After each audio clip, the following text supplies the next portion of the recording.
Bagi ikon Kota Palembang saat ini Pasar Cinde kondisinya cukup miris. Oleh karenanya ke depan agar Pasar Cinde dapat dilanjutkan kembali pembangunan dengan tidak meninggalkan ikon dari Pasar Cinde.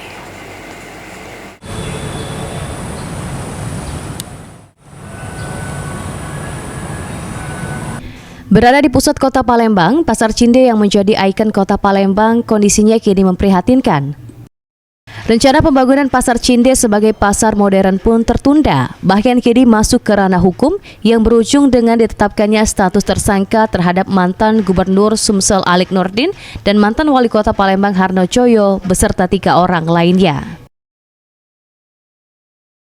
Melihat hal ini, tokoh masyarakat Palembang Dato Ramli Sutanegara cukup prihatin sebagai orang yang lama di Palembang. Dato Ramli Sutanegara mengungkapkan jika dirinya mengetahui betul sejarah Pasar Cinde yang sebelumnya dulu merupakan komplek pemakaman para orang terkemuka di Palembang.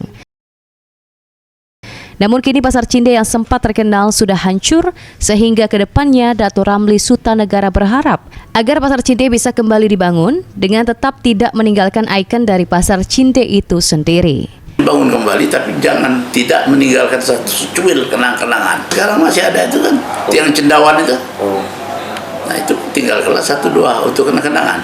Tapi jangan terlambat, carilah investor baru yang bisa membangunnya terhadap mereka-mereka yang sekarang dalam urusan pendidikan. Pemerintah nanti pengadilan yang memutuskan bersalah tidak, lalai atau bersalah. Ditambahkan oleh Dato Ramli Sutanegara, diharapkan nantinya pembangunan Pasar Cinde dilakukan oleh investor baru yang benar-benar dapat membangun Pasar Cinde kembali. Tim Liputan PAL TV.